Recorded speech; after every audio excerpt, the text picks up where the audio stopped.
días. Ánimo. Bueno, el día de hoy voy a hacer una reflexión breve para dar a conocer lo que está sucediendo en el país a partir de esta epidemia de coronavirus. Quiero primero darle confianza, seguridad al pueblo de México de que se trata de una situación pasajera. Si quisiéramos ser más profundos, diría una crisis transitoria de salud pública, incluiría también lo económico. Crisis transitoria. Esto significa que vamos a salir pronto, que no es una debacle, que son mucho más nuestras fortalezas que nuestras debilidades o flaquezas. Es mucho pueblo y es mucha cultura la del pueblo de México como para no poder enfrentar esta adversidad. El pueblo es mucha pieza, el pueblo de México es extraordinario y es indudable la grandeza de México. Ya he hablado en otros momentos de todas nuestras fortalezas. Voy a puntualizar sobre este tema en el informe del domingo. Quiero agradecer mucho al pueblo, y esta es una prueba de nuestra fortaleza cultural, social, política. Quiero agradecer porque se están cumpliendo las medidas que se establecieron para evitar mayores contagios. Se está aportando la gente al 100. Se está demostrando que el pueblo de México es un pueblo consciente, no es un pueblo irresponsable, indolente. Pedirles que sigamos así, que sigamos cumpliendo, que si no tenemos necesidad, que no salgamos de nuestras casas y que nos cuidemos, que nos congreguemos familiarmente, que busquemos esa protección o que sigamos contando con la protección familiar, que es el núcleo básico. Repito, la familia de México, la familia en su amplia extensión, comunicación, connotación, la familia moderna, la familia de México es la institución de seguridad social más importante del país. Y eso es una peculiaridad, una característica de México. No es un asunto mundial, no se da en todos los países. Y en estos momentos es fundamental la fraternidad familiar. Que sigamos ayudando. Lo segundo, decirle a quienes nos están viendo, nos escuchan, que nos estamos preparando para enfrentar la epidemia en el peor momento. Esto es el contar con los hospitales, las camas, los equipos para atender a enfermos. Estamos dedicados de tiempo completo. Esa es la prioridad del gobierno en estos momentos. Prepararnos para que no nos falten camas, ventiladores y podamos atender a los infectados graves. Tenemos proyecciones de lo que se necesita. Vamos bien en ese propósito. La prensa amarillista, nuestros adversarios que todavía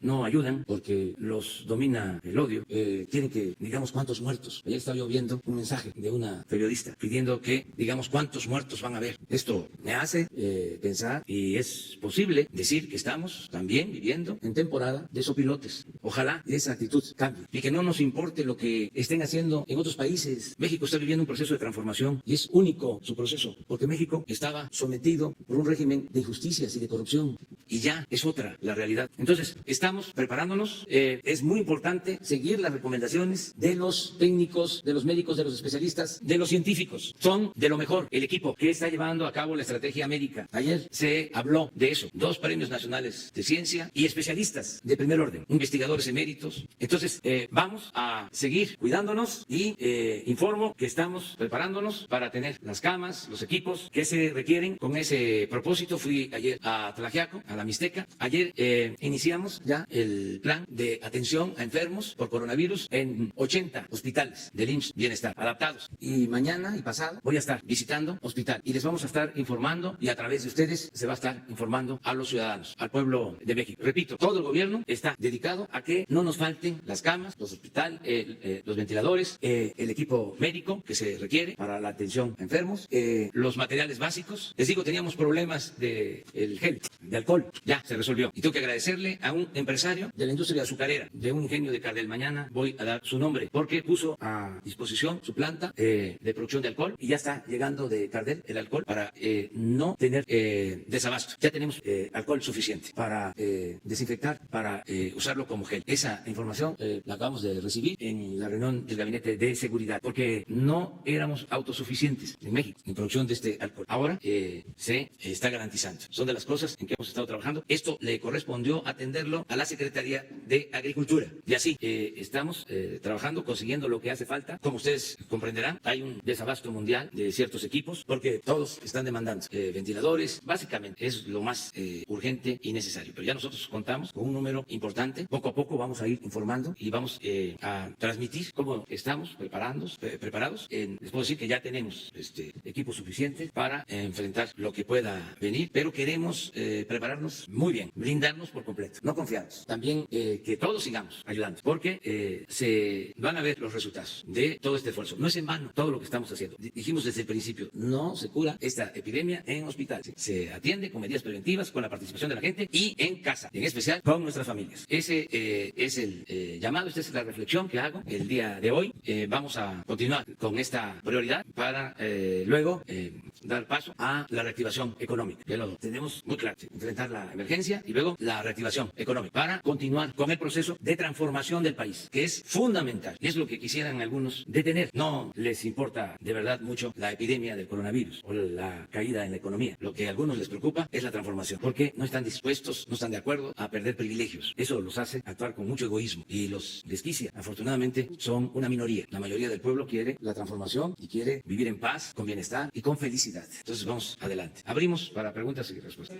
Buenos días, presidente. Hans Salazar, ZMG Noticias, Grupo Político y Zócalo Virtual. A propósito de lo que menciona en este momento sobre la fraternidad, la solidaridad, en las redes sociales hay mucha gente que pide plantearle el tema de, a partir de la solidaridad, incluso ya hay muestras de compartir la comida, de compartir objetos, cosas que puedan estarle ayudando a la gente, principalmente la que se está quedando sin ingreso, que ya lo ha mencionado usted, al día, que va y que vende en la calle, que limpia parabrisas. Incluso hay dentro de la comunidad artística independiente, pues que van también pues por eventos y todo, y que se les ha cancelado también la petición de que no los olvide, de apoyarles, de estarles en estos programas de la parte económica, de estarles ayudando. Entonces, pero concretamente, la gente que pide que usted escuche esta parte de solidarizarse, ¿qué mensaje les daría? Ellos piden incluso que se haga una especie de que desde el propio gobierno haya un tipo de articulación, de llamados para que se comparta, repito, la comida, los objetos necesarios para que la gente siga al día y en estos días, en estas semanas que son las más fuertes de este impacto del momento de la contingencia sanitaria. ¿Qué mensaje les daría, presidente? Es decir, ya concretamente para ir aterrizando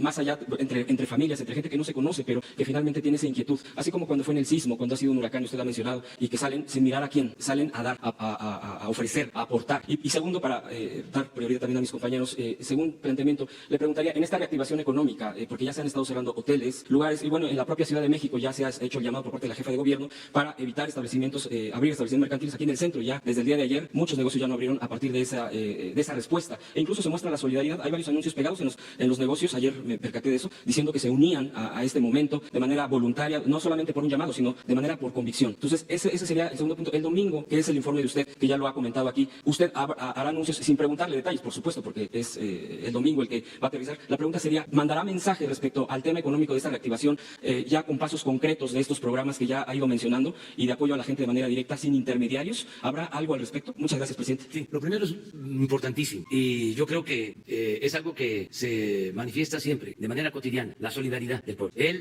Hacer el bien sin mirar a quién. A diferencia del egoísmo que quiso imponerse, la fortaleza cultural de nuestro pueblo y la inmensa bondad que hay en nuestro pueblo lleva a la fraternidad, siempre, tanto en el campo como en la ciudad. La gente se ayuda, empezando, repito, por la familia. Le va mal a un miembro de la familia y acuden de su apoyo. Otros. Si hay falta de alimentos, a ver, te invito, vente. ¿Qué se dice? Donde come uno, comen dos, le voy a poner más agua a los frijoles. Vamos a fortalecer eso. Es un gran valor, algo que no hemos perdido, a pesar de la nube negra del individualismo. Eso no lo pudieron eclipsar los neoliberales. Entonces, ayudarnos, ser fraternos. Y así se está manifestando en las familias, con amigos, con vecinos. Lo están haciendo empresarios, que en vez de estar actuando de manera individualista y cruel, están entregándole su sueldo a sus trabajadores y mandándolos a sus casas. En la mayoría de los casos, son muy pocos los de mal corazón, muy pocos. La gente de México es buena, es un pueblo bueno, el pueblo de México. Entonces, eso tenemos que fortalecerlo y exaltarlo, porque eso ha existido siempre, pero estaba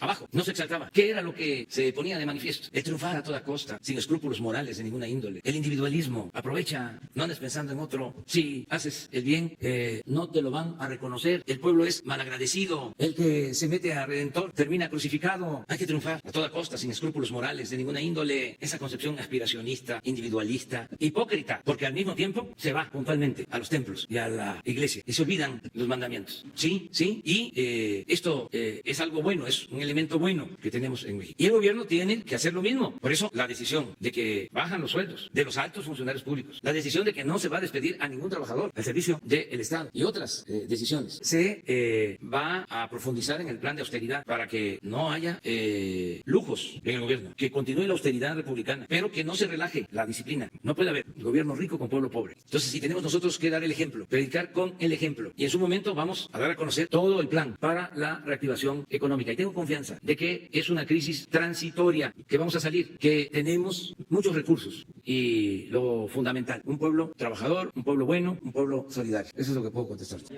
Sí, el domingo voy a hablar ya de el plan de reactivación económica. Quedó pendiente. Presidente, buenos días. En los últimos 2 días ha sostenido reuniones con su gabinete de secretarios de Estado. Ayer estuvo la reunión del gabinete de seguridad. En ese sentido, yo le quisiera preguntar, la secretaria de Gobernación nos habló sobre la atención a los programas prioritarios, sus 25 proyectos prioritarios. A mí me gustaría preguntarle si alguno de los proyectos prioritarios se empiezan a jerarquizar ante esta crisis y si alguno pues dejará de hacerse o se le dará más tiempo para desarrollarse. Si se están priorizando de estos 25, ¿cuáles serían los 5 primeros que se van a priorizar? Segundo, si en esa priorización de proyectos se contempla la condonación del pago de luz, de electricidad y de los créditos de vivienda para la gente pues, de menores recursos. Y si en materia de seguridad se habrá de reforzar los patrullajes ante estos saqueos que en algunos casos se ha señalado pues son organizados y otros pues podría ser ante la crisis que se vive. Esa sería la primera pregunta. Sí, pues eso es para el domingo, lo que me preguntas. Ahí voy a dar respuesta.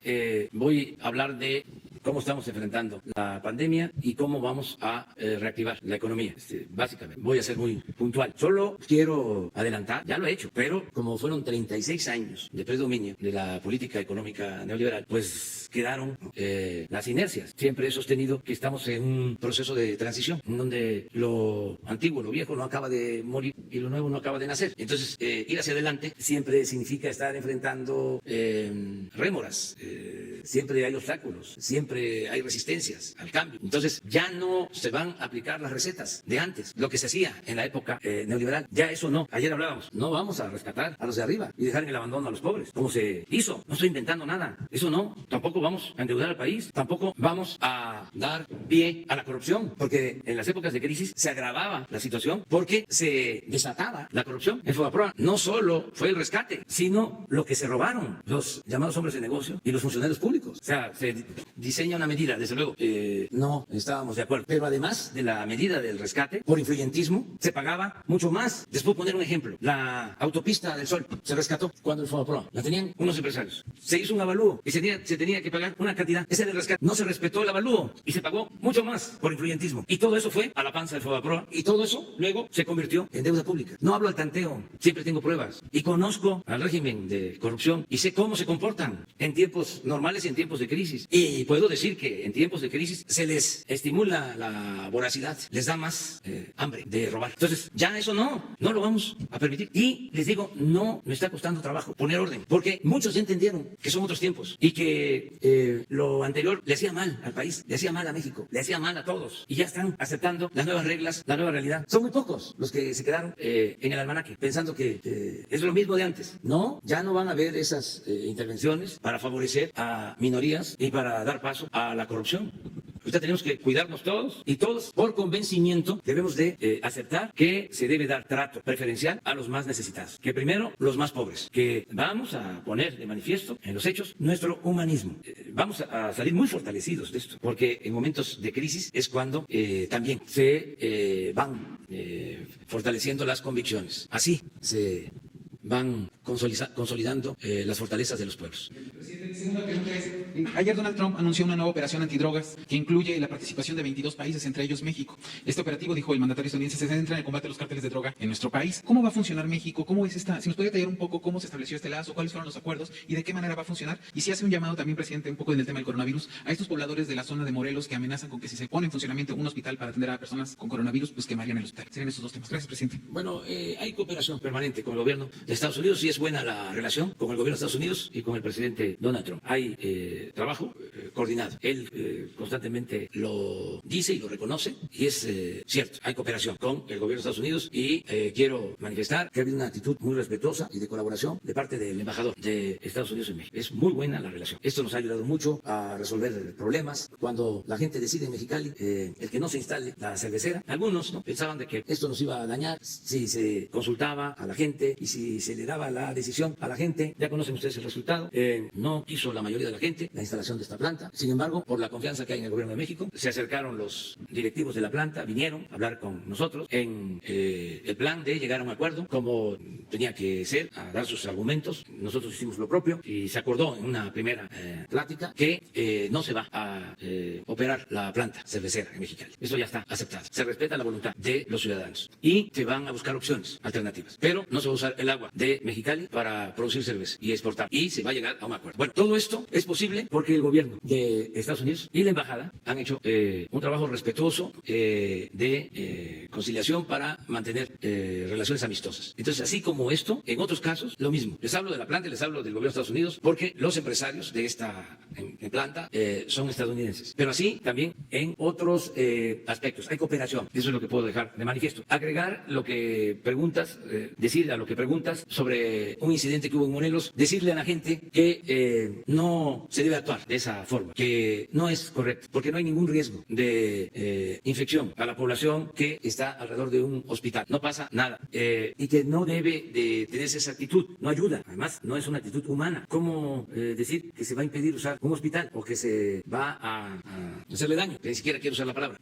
A un hospital. Eso no. Y recordemos lo que han hecho mujeres, hombres consagrados a ayudar al prójimo. No sé si les comentaba, yo creo que ya lo hice, de la novela de Revueltas, Los muros del agua. ¿No les comenté sobre eso aquí? Sí. De cómo el primer capítulo comienza en una visita a un hospital de leprosos en Jalisco. Y lo admirable era la actitud y la entrega del director, del amigo de Revueltas, el que lo invita. Cómo está ahí arriesgando su propia vida por salvar la vida de otros, por amor al prójimo. Y así hay muchos ejemplos en el mundo. Y esto es de México. Entonces, ojalá y ese tipo de manifestaciones no prolifere. Aprovecho también para decirle a los que quieren a río revuelto sacar provecho y que estén pensando que se van a meter a una tienda y la van a saquear. Estamos pendientes. Pero además, eso es de malos ciudadanos. Eso no tiene que ver con lo que ha sido siempre el pueblo de México. Y además, estamos pendientes y eso no está permitido. Y se va a aplicar la ley y nada de que van a ir al juez y van a salir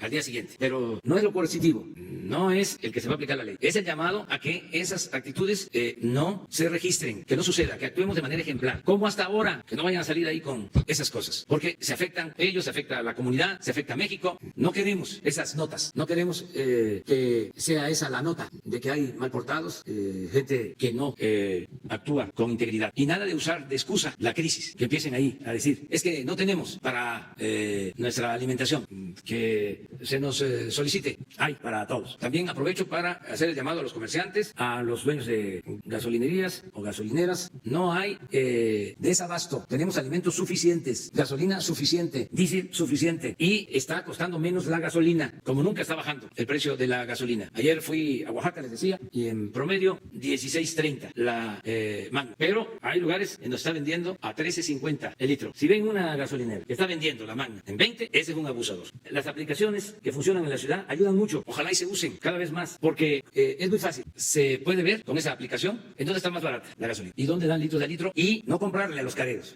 En el caso de las ciudades es posible y sí funciona. Lo tengo ya probado. Ojalá y Jesús y eso hoy se difunda más sobre la aplicación del quién es quién, ¿sí? Para que todos puedan tener esta información. Muy bien. Van tres hombres y luego 3 mujeres. Presidente de todos los mexicanos, muy buenos días.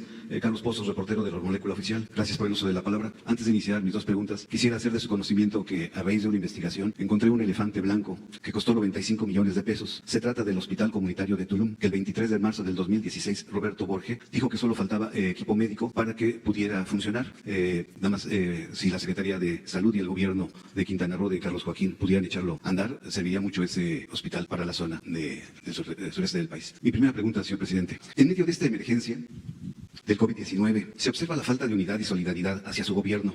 Hay jaloneos por los recursos económicos y ambiciones personales. Y mientras en España, Italia, Alemania y Estados Unidos la oposición apoya a sus gobiernos, en México se aprovecha para golpear. El COVID-19, señor presidente, ha sacado a flote las inequidades y la falta de patriotismo y solidaridad de muchos. Existen filias, pero existen más fobias. Al inicio de esta crisis, ¿podría usted hacer un mensaje presidencial en cadena nacional, haciendo un llamado a la unidad del país? Pues no se aceptó su tregua. Los escribanos, los intelectuales orgánicos, los voceros, los divos, las divas, los teachers, los periodistas, los líderes de opinión, los empresarios, los políticos, los artistas, los intelectuales, los dirigentes sociales, exmilitares. Cada quien jala para sus intereses, señor presidente. Y requerimos como mexicanos, los que votaron por usted y los que no votaron, un mensaje del jefe de Estado que nos dé la confianza y la seguridad de que triunfaremos si todos jalamos parejos hacia un mismo sentido. Presidente de México, los demonios están sueltos y los conservadores quieren recuperar el poder sobre los muertos y sus cenizas. Esa es mi primera pregunta. Bueno, mire, los hospitales que quedaron inconclusos se están atendiendo para que se concluya la construcción. Desde luego, tenemos que hacer una selección y en función de las prioridades. Ahora, por lo del coronavirus,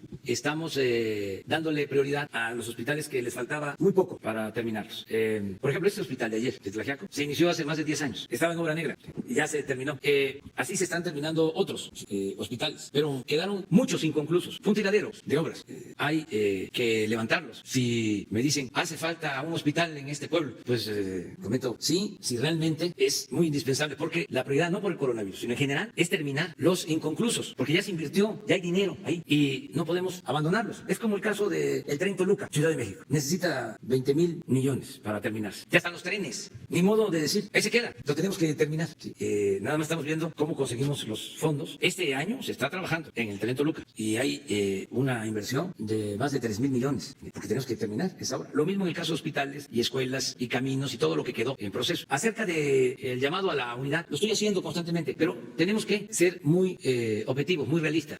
Va a ser muy difícil, ¿sí?, que en las circunstancias actuales, los que estaban acostumbrados a robar, los que vivían al amparo del poder público, los que medraban, pues quieran sinceramente unirse para la transformación del país. Ellos apuestan al retroceso. Apuestan a un país convulso, señor presidente. Sí, pero no lo están logrando. Por eso el llamado a la unidad es al pueblo. Y les puedo decir que hay mucha unidad en el pueblo de México, porque una cosa es la llamada clase política o la cúpula de poder económico y político, y otra cosa es la mayoría del pueblo de México. Entonces, en la mayoría del pueblo de México hay apoyo, hay solidaridad. Las campañas en contra nuestra lo que quieren precisamente es que se rompa la unidad y que el pueblo no nos apoye. Pero eso no lo van a lograr, se los aseguro, porque el pueblo de México es mucha pieza, el pueblo de México es inteligente. ¿Cómo no va a saber que nos hace mal la corrupción? ¿Cómo va a querer regresar al régimen de corrupción, de injusticias, de privilegios? Entonces, no es como antes, que eran otros tiempos y otra política. El llamado a la unidad nacional que hizo el presidente Ávila Camacho y que están juntos los expresidentes, logra que esté junto a él el presidente Cárdenas y el presidente Calles, que estaban distanciados, y están los otros expresidentes. La unidad nacional. Son otras cosas.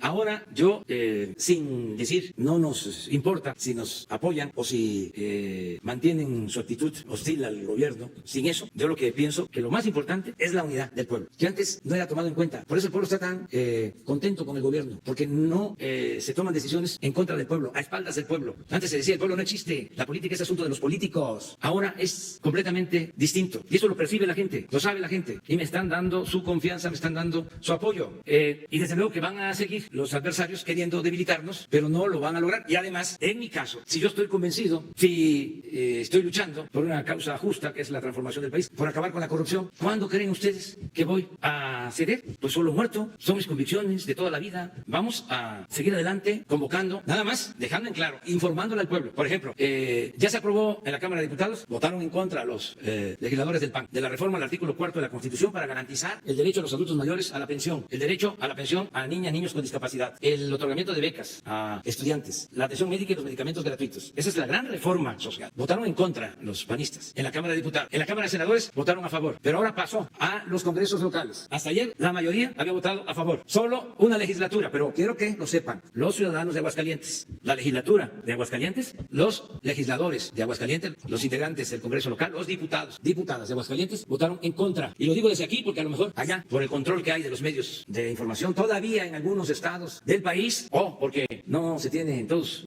los pueblos acceso al internet, no se sabe. Entonces aprovecho para decirlo. Entonces esas actitudes van a seguir expresándose. Entonces nada de hipocresía, llamados a la unidad y expresiones de que en la clase política van a actuar de manera responsable, pues ojalá, pero hay que actuar de manera precavida. Donde no tengo duda, al que le entrego todo mi corazón es al pueblo, porque llevo años luchando y siempre ha sido el pueblo el que me ha sacado adelante, hasta en las circunstancias más difíciles. Es el pueblo el que me ha sacado a flote, no los potentados, no los de la llamada clase política, al contrario. Esos son los que siempre me han querido destruir políticamente. ¿A quién le tengo fe, confianza, gratitud? Al pueblo de México.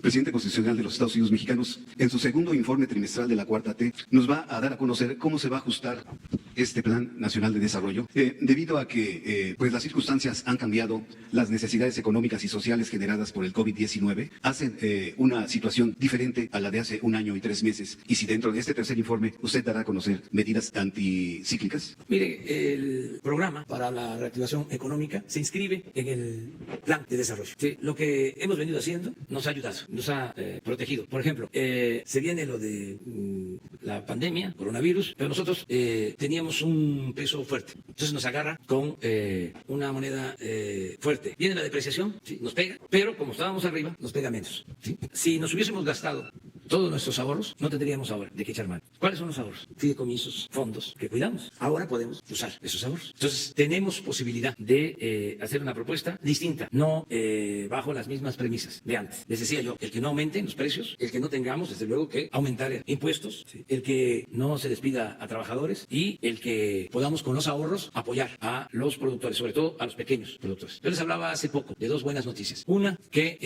en este tiempo que está la cosecha ya del maíz, los productores están ayudando, porque se fijaron precios de garantía. Es decir, se les está dando un subsidio. Y lo voy a decir así, porque en el neoliberalismo, de manera hipócrita, hasta se borró la palabra subsidio, como si fuese algo malo, se satanizó, cuando es un instrumento que utilizan en el mundo. Los productores de Estados Unidos están subsidiados, ¿sí? Pero acá se quitó todo el subsidio. Bueno, pues esos apoyos que ahora se están dando a los productores y va a ayudar mucho. Lo que pasó con la caña, imagínense, de 800,000 toneladas a 1,500,000 toneladas que se van a vender en Estados Unidos. Esto va a ayudar mucho a toda la zona cañera, a todas las regiones cañeras del país. Viven muchísimos de la caña. Entonces, vamos a estar pendientes así de dónde se requieren los apoyos y vamos a seguir ayudando. Eso es lo que te puedo comentar. Mil gracias. Sí, mujeres, vamos con eso. Un ratito. La compañera. Mujeres.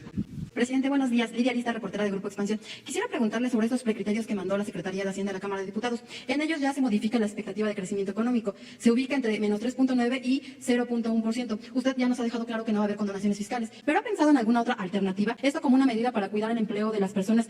Los empresarios dicen que no quieren que les condonen los impuestos. Sin embargo, piensan o plantean otras alternativas. Por ejemplo, diferirlos o incluso que se devuelva más rápido el IVA. Esto para no afectar a las grandes empresas y, por supuesto, proteger el empleo de las personas. Vemos que, por ejemplo, en Estados Unidos se ha dicho que más o menos ya hay 6 millones de desempleados. Digo, esto podría a lo mejor pasar un escenario similar aquí en México. ¿Qué nos podría decir? ¿Explora otras alternativas, presidente? Sí, por ejemplo, lo de la devolución del IVA es un derecho y al mismo tiempo es la obligación del gobierno de devolver el IVA a las empresas lo más pronto posible. No de manera ilegal, porque ya para qué les recuerdo de cómo le hacían, cómo devolvían IVA. Hay casos ejemplares de cómo después de una campaña, a los empresarios que aportaron a la campaña, les devolvieron el IVA sin que fuese legal. Todavía estaba en proceso el juicio y se dio la orden de devolución del IVA. Miles de millones de pesos. Eso no. Pero si por ley corresponde, no solo devolverlo, sino hacerlo pronto. Y otras acciones de apoyo, como por ejemplo no aumentar los impuestos, como mantener bajos los precios de los energéticos, como que no haya derroche en el gobierno, que le cueste menos a la sociedad mantener al gobierno, que no haya corrupción, que haya Estado de Derecho, que haya oportunidades para la inversión, tanto nacional como extranjera, que se tenga buenas relaciones con el gobierno de Estados Unidos para poder vender lo que producimos en México. En fin, muchísimas cosas para reactivar la economía. ¿Le preocupa a usted un escenario de desempleos masivos en México? No, porque vamos nosotros precisamente a dar énfasis en el empleo. El domingo es salud, bienestar y empleo. O sea, es básico lo del empleo, pero van a ver cuántos empleos vamos a crear. Por eso digo que la recuperación económica se va a lograr pronto. Ok, presidente, una segunda pregunta sería, por favor, se registró la muerte de un migrante en una estación de Tenosique, Tabasco. En este sentido, las organizaciones de la sociedad civil piden pues que se aclare y sobre todo que se les proteja a los migrantes. Se ha comentado que ante la situación del coronavirus está muy complicada pues el panorama para los migrantes. ¿Qué medidas se están aplicando para protegerlos, por favor? Muchas gracias. Sí, se está atendiendo. Este caso se dio, en efecto, en Tenosique. Fue una confrontación que se presentó en Tenosique y desgraciadamente resultó muerto un migrante. Ya lo está viendo Migración y la Secretaría de Relaciones Exteriores. Mujeres. Gracias, buenos días, presidente. Preguntarle sobre esta cifra que da la Secretaría de Hacienda de que puede haber un decrecimiento de 3.9 menos 3.9 de la economía. Usted en otras ocasiones no ha coincidido con estos pronósticos. ¿Cuál sería su meta? Que ahora tampoco coincido. ¿Cuál sería su meta para que No. de crecimiento o decrecimiento? Miren, para empezar, no existe normalidad económica, por razones obvias. Todo está alterado. Yo, por ejemplo, sostengo que el precio del petróleo va a aumentar. Si hacemos un pronóstico para lo que va a suceder en el 21, porque así es, son pronósticos para el 21, cuando estamos en el primer trimestre del 20, pues no se me hace correcto. Sí, no, se hace hace el pronóstico para el 21, no es cómo va a estar el 21. Desde luego, a partir de lo que sucede ahora. Pero las variables de ahora están alteradas. Vamos a esperarnos porque todavía no sabemos lo que vaya a suceder. Les pongo ese caso del petróleo. No se va a seguir manteniendo el precio así. Hablando justo de petróleo, lo que tiene que ver con la compra de los seguros del precio del petróleo, ¿en cuánto se fijó el precio y sobre todo qué cantidad de barriles diarios se aseguró? Pues estamos produciendo más que el año pasado, desde luego, y mucho más que el 2018. Estamos ya cerca de 1.800.000 barriles diarios. Entonces, lo que vamos a hacer es destinar la mayor cantidad que podamos a la refinación en México del crudo para no malbaratarlo, mientras se mantengan bajos los precios del petróleo. De todas maneras, vamos a iniciar un plan para reforzar la capacidad de refinación de las refinerías hasta poder procesar 400.000 barriles diarios adicionales, con la idea de no depender de la venta del petróleo crudo al extranjero y producir más petróleo, mejor dicho, combustibles, gasolinas en el país. Me refiero a la compra de las coberturas petroleras. No sé para exactamente qué esté planteando Hacienda. No he visto lo que propusieron, lo voy a revisar. Pero sí les digo, estoy optimista, porque hay quienes se someten a lo que quisieran los organismos financieros internacionales, porque ellos siempre ganan, o los grupos financieros siempre ganan. En crisis, también hablando de cómo cuando hay crisis aumenta la corrupción o tiende a aumentar la corrupción. Así también, yo vuelvo a repetir, son autónomos los del Banco de México y somos respetuosos de la autonomía del Banco de México, pero ojalá y no se apueste a querer estabilizar el peso, a querer detener la depreciación del peso, inyectando dólares de nuestra reserva, porque se los van a tragar y no va a tener resultado, no va a funcionar. Esas son de las prácticas de antes que no funcionaron. Así terminaron de destruir la economía de Argentina por seguir esas recomendaciones. Pero repito, soy respetuoso de la autonomía del Banco de México, pero como mexicano y también como presidente, me gustaría que actuaran con prudencia, que esperemos que no nos dejemos apantallar, porque hay toda una avalancha de recomendaciones. Es como si yo me pusiera nervioso por lo que dicen los columnistas, ¿sí? Los articulistas, los comentaristas de radio, de televisión. Pues no podría yo hacer nada, gobernar. Pero no, uno tiene que tener aplomo, cabeza, corazón y aplomo. Y si uno está siguiendo un propósito que es la transformación de México, acabar con la corrupción, y parte de la corrupción es el hacer negocio, como le llaman, robar o especular, y si eso es lo que recomiendan, que se acepten esas reglas, que se acepten esas condiciones, no. Yo tengo tranquila mi conciencia y sé que vamos bien. Y eso es lo que quiero transmitirle al pueblo. Y le estoy transmitiendo al pueblo. Vamos a salir adelante. Ayer usé por primera vez el término crisis transitoria. Eso no va a tardar. Y vamos a salir fortalecidos. Y vamos a salir fortalecidos porque no nos van a hacer cambiar en nuestro propósito de acabar con la corrupción y de que haya justicia en el país. Por eso vamos a salir fortalecidos. O sea que nos vino esto como anillo al dedo para afianzar el propósito de la transformación. Presidente, y solamente en el tema de Donald Trump, decía el equipo de las autoridades estadounidenses que ven que esta crisis de salud está siendo aprovechada por los cárteles del narcotráfico para traficar más droga a Estados Unidos. Si ustedes tienen información en ese sentido, si se va a intensificar esta colaboración con el gobierno de Estados Unidos y si también ya midieron en el Gabinete de Seguridad qué pasa con el crimen en medio de esta contingencia sanitaria. Gracias. Pues estamos pendientes, un ojo al gato y otro al garabato. Seguimos con nuestras reuniones diarias de seguridad. Lo primero que vemos es el comportamiento de la incidencia delictiva antes de cualquier otra cosa, cualquier otro tema. Siempre homicidios, ¿en dónde? Robo de vehículos, ¿en dónde? Protestas, detenidos, todo, diario.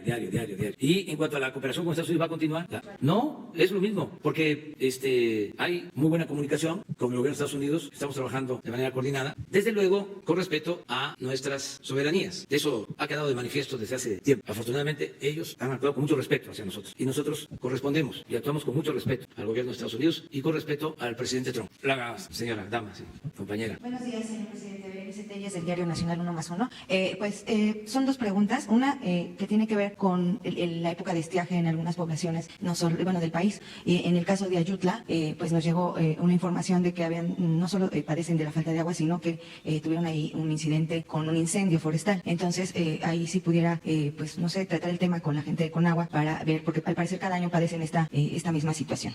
Y en segundo término, pues el tema de nuestros connacionales en Estados Unidos, precisamente que están padeciendo el tema de la falta de que no pueden salir igual que aquí a trabajar, a desarrollar sus actividades, y muchos de ellos pues son indocumentados. Señor presidente, si hay algún pues por parte de usted de alguna información o algo que se pueda hacer por ellos. Sí, gracias. Se está haciendo bastante porque las buenas relaciones permiten llegar a acuerdos. Está cambiando la actitud de no aceptar a migrantes por las circunstancias. Ahora agricultores de Estados Unidos están pidiendo que se tome en cuenta el que puedan tener trabajadores migrantes para levantar cosechas. Son de las cosas nuevas que se están presentando. Tenemos un convenio para que vayan trabajadores por temporada a Canadá, también a Estados Unidos. En el caso de Canadá, por la situación de la epidemia, se habían detenido las entradas de trabajadores migrantes mexicanos. Se están haciendo gestiones y van por buen camino para que esos trabajadores, estamos hablando de casi 10,000, puedan ir a Canadá. Pero lo mismo estamos buscando para el caso de Estados Unidos, de que se pueda ampliar el número de migrantes que vayan a trabajar, y esto también como apoyo a el gobierno y al pueblo de Estados Unidos en la circunstancia actual. Si ellos nos los piden, nosotros convocaríamos para que trabajadores mexicanos pudiesen ir temporalmente a ayudar al trabajo en el campo o en la construcción o en los servicios, porque ellos están atravesando una situación muy difícil y es parte de la solidaridad de México siempre, y lo haríamos. Entonces, no hay un ambiente de expulsión como se presentaba antes de la epidemia. Esto ya cambió, hay una relación distinta. Entonces vamos nosotros a cuidar a nuestros migrantes como siempre y a procurar que se entienda, pues se acepte la realidad de que parte del desarrollo económico de Estados Unidos tiene que ver con los trabajadores mexicanos. Ahí sí, un día sin migrantes no sería cualquier cosa. Entonces, afortunadamente, se mantiene muy buena relación con el gobierno de Estados Unidos y estamos llegando a acuerdos en todo. También para la entrada en vigor, en funcionamiento del tratado, vamos avanzando, lo queremos hacer lo más pronto posible, pero tomando en cuenta todos los aspectos, y se va avanzando, se va logrando acuerdos para que entre el tratado lo más pronto posible a funcionar. Esto va a ser un elemento muy importante para la reactivación económica. Otra compañera. Presidente, buenos días. Nada más preguntarle sobre estas clínicas de IMSS Bienestar que ya van a atender a estos pacientes por COVID. Es decir, las citas normales, de habituales, ¿van a continuar? ¿Cómo estarían operando? Esa sería mi primera pregunta. Sí, mire, es una parte de las clínicas que se está aislando del resto del hospital para tener en promedio 8 camas con ventiladores. Si son 80 hospitales, son alrededor de 500, 600 camas preparadas. Pero el programa IMSS Bienestar ha resuelto muy bien eso porque tienen unidades móviles que están colocando fuera del hospital. Llega un enfermo, lo ve una enfermera en la unidad móvil, lo pasa a un médico y el médico decide si puede ir a su casa, regresarse a su casa con indicaciones adecuadas o ingresar. O sea, hay una especie de filtro. ¿Mande? Sí.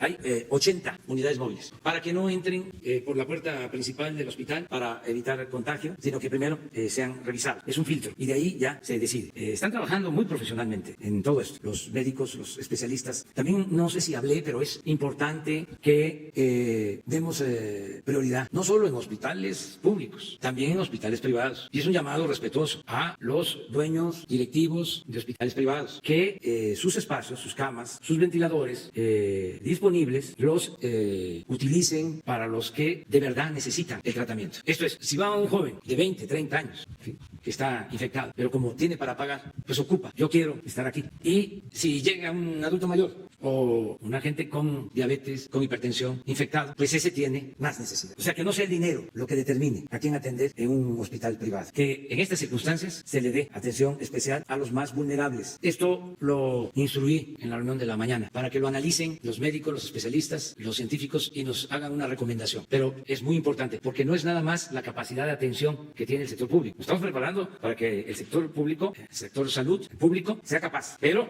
hay una reserva de los hospitales privados que puede significar un 20, un 25% de la demanda. Es decir, pueden cubrir, pero siempre y cuando, tanto en el sector público como en el sector privado, se le dé atención prioritaria a los más enfermos. Esto se ve hasta en las muestras. Alguien quiere sentirse tranquilo, se va a hacer la muestra. Pero si no tiene los síntomas, o sea, puede decir, pues yo tengo para pagar los 6,000 o los 8,000 pesos. Pues sí, pero ¿para qué? Es decir, ¿por qué se desperdicia el insumo? Somos libres, eso es lo claro. Esto es un asunto de conciencia, porque si ustedes ven la información, son considerables los negativos, el número de negativos. No quiere decir que no se tengan que hacer las pruebas. Claro que sí, las estamos haciendo muy bien y los técnicos están actuando y los especialistas muy bien. Están haciendo con los estándares internacionales, de acuerdo a las recomendaciones de la Organización Mundial de la Salud. Además, si no fuese así, no se podría ocultar ni el número de infectados, pero mucho menos el número de fallecidos, porque también los que no nos ven como los ojos, ahora ya menos, pero al principio había la desconfianza de que estábamos ocultando los casos de fallecimiento. No, se han portado, la verdad, muy mal, han actuado con mucha travesura, pero en fin, vamos a seguir adelante. Me tengo que ir. mañana, hoy a las 7 es muy importante lo que informen los especialistas, los médicos, los científicos, que repito, son lo mejor de lo mejor. Va a estar el doctor Hugo López-Gatell dando toda la información, respondiendo todas las preguntas como siempre, y mañana aquí nos volvemos a encontrar. Muchas gracias. Pues se da a conocer que falleció el entonces secretario de Comunicaciones y Transportes, Ruiz Esparza, y comentarles si pues la unidad de inteligencia financiera, bueno, quienes están investigando pues los casos de corrupción en el que pues estaba involucrado, si este fallecimiento da un giro a todas pues estas indagatorias, investigaciones que estaban realizando. Gracias. No voy a hablar de eso, por razones obvias, no hablo de eso. Me gustaría, no lo puedo hacer, que cada vez que alguien fallece, ¿sí? Que las familias y los amigos sufren, pudiese yo enviarles a todos mi pesa, a todos. No hay que solazarse con la muerte de nadie. Tenemos que ser cada vez más humanos. Lo que se decía antes y es ahora un lema de la Universidad de la Ciudad de México. Nada humano me es ajeno. Nada humano me es ajeno. Bueno, nos vemos mañana.